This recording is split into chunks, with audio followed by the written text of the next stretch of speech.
പടത്തിന്റെ ഒരു 90% രണ്ട് കഥാപാത്രങ്ങളാണ് നമ്മൾ കണ്ടുകൊണ്ടിരിക്കുന്നത്. പക്ഷെ എവിടെയും നമുക്കൊരു ലാഗ് ഫീൽ ചെയ്യില്ല. എന്ന് മാത്രമല്ല, ഇവർ രണ്ടുപേരും തമ്മിലുള്ള ഒരു കെമിസ്ട്രി, ഒരു കോമ്പിനേഷൻ, ഡയലോഗിന്റെ കാര്യത്തിലാണെങ്കിലും പെർഫോമൻസിന്റെ കാര്യത്തിലാണെങ്കിലും ഒരു മത്സരം അവിടെ നടക്കുന്നുണ്ട്. പക്ഷെ നമുക്ക് അങ്ങനെ മത്സരിച്ച് അഭിനയിക്കുന്ന പോലും തോന്നില്ല. നമ്മൾ ഒരു ഇടക്കാലത്ത് ഈ ഈ ജഗതി, ഇന്നസെന്റ് ഒക്കെ സ്ക്രീനിൽ വന്ന് പെർഫോം ചെയ്യുന്ന കണ്ടിട്ടില്ലേ? അതിന്റെ ഒരു തമിഴ് വേർഷൻ പോലെ നമുക്ക് ഫീൽ ചെയ്യും. ഭയങ്കര ഈസി ആയിട്ടാണ് ചെയ്തിട്ടുള്ളത്. ഫഹദിന്റെ 1-2 മാനസങ്ങൾ ഉണ്ട്.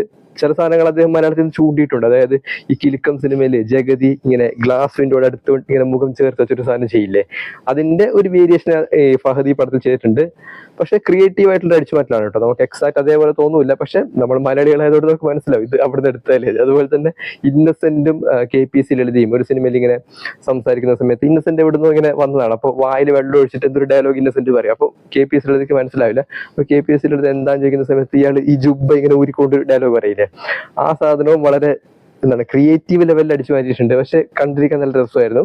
ഇനി ഇന്റർവെല്ല് വരെ നമ്മുടെ മെയ്യഴകൻ സിനിമ പോലെ വളരെ രസകരമായിട്ട് ഇങ്ങനെ ഒരു ഫീൽ ഗുഡ് പോലെ വന്നതിന് ശേഷം ഇന്റർവെല്ലിനോട് അടുക്കാനാകുന്ന സമയത്താണ് നമ്മുടെ കോവൈ സർലയുടെ കഥാപാത്രം കയറി വരുന്നത്. ഒരു പോലീസുകാരിയാണ്. പിന്നീട് അങ്ങോട്ടേക്ക് സിനിമ കുറച്ച് സീരിയസ് ആകും. സീരിയസ് എന്ന് വെച്ചാൽ വല്ലാണ്ട് ഇങ്ങനെ ത്രില്ലർ പോലെ വരുന്നതല്ല, ഒരു സ്ലോ പേസ്ഡ് ആയിട്ട് ഒരു പടമാട്ടോ. സ്ലോ പോയിസൺ പോലെ മെല്ലെ മെല്ലെ ഓരോ ഇൻസിഡന്റുകൾ കയറി വന്ന് അവസാനമാകുമ്പോഴത്തേക്ക് നമുക്ക് ശരിക്കും മനസ്സിലാകും, ഓ ഇത് ഇങ്ങനെയാണല്ലേ സംഭവം എന്നുള്ളത്.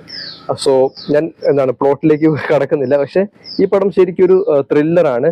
പക്ഷെ എനിക്കൊരു പോരായ്മ പോലെ തോന്നിയൊരു കാര്യം, നമ്മളൊരു ക്രൈം ചെയ്യുന്ന സമയത്ത് ആ ക്രൈമിലേക്ക് ട്രിഗർ ചെയ്യുന്നൊരു സാധനം വേണം. മനസ്സിലായില്ല? ട്രിഗർ ചെയ്യുന്ന സാധനങ്ങൾ അതെന്തും ആകാം, വളരെ സില്ലി ആയിട്ടൊരു കാര്യമാകാം. പക്ഷെ സ്ക്രീനിൽ കാണിക്കുന്ന സമയത്ത് എല്ലാ ആൾക്കാർക്കും ആ ഒരു ട്രിഗർ ഫീൽ ചെയ്യണം, ആ ഒരു ഫയർ ഫീൽ ചെയ്യണം. അപ്പൊ നമുക്ക് കുറച്ചുകൂടി കണക്റ്റഡ് ആകും, ഓ ഇന്ന കാരണം കൊണ്ടാണ് അങ്ങനെ സംഭവിച്ചത് എന്നുള്ളത്. ഫോർ എക്സാമ്പിൾ, ഇപ്പൊ നമ്മൾ ജോൺ വിക്കിന്റെ ഫസ്റ്റ് പാർട്ട് കാണുന്ന സമയത്ത് ജോൺ വിക്ക് എന്തിനാണ് ഈ ഗുണ്ടകളെല്ലാം തല്ലി കൊല്ലുന്നത്?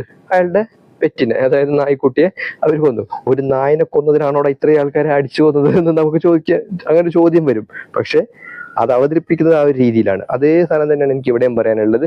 ഈ ഒരു മോട്ടീവ് ഉണ്ടല്ലോ, ട്രിഗർ ചെയ്യിക്കുന്ന ഒരു കാര്യം ഉണ്ടല്ലോ, അതിനൊന്നുകൂടി സ്ട്രോങ് ആയിട്ട് അല്ലെങ്കിൽ ആളുകൾക്ക് കുറച്ചുകൂടി തറയ്ക്കുന്ന രീതിയിൽ അവതരിപ്പിച്ചിട്ടുണ്ടെങ്കിൽ ഉണ്ടല്ലോ നമുക്ക് കുറച്ചുകൂടി കൺവിൻസിങ് ആകാമായിരുന്നു. പക്ഷെ ഇതില് ഒരു ഫീൽ ഗുഡ് പോലെ വന്ന് ഒരു സ്ലോ പേസ്ഡ് ആയിട്ട് ഓരോ ഇൻസിഡന്റും കൂടിച്ചേർന്ന് ഇമോഷണലി ഹുക്ക് ചെയ്ത് അവതരിപ്പിക്കുന്ന രീതിയിലാണ് നമ്മുടെ സുധീഷ് ശങ്കർ അവതരിപ്പിച്ചിട്ടുള്ളത്. പിന്നെ സിനിമയുടെ മ്യൂസിക്കിനെ കുറിച്ച് പറയുകയാണെങ്കിൽ നല്ല രസമാണ്. ഉള്ള പാട്ടുകളൊക്കെ നല്ല രസമായിരുന്നു.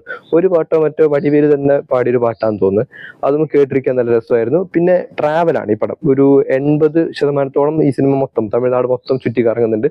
സോ നല്ല രസമാണ് ഇത് കണ്ടിരിക്കാനായിട്ട്. ഈ ബൈക്കെല്ലാം അടിച്ചു മാറ്റി പോകുന്നതൊക്കെ കാണാൻ നല്ല രസമായിരുന്നു. ഒരുപാട് സിറ്റുവേഷൻ ടൈപ്പ് മ്യൂസിക്കും കാര്യങ്ങളൊക്കെ കയറി വരുന്നുണ്ട്. 2.5 മണിക്കൂർ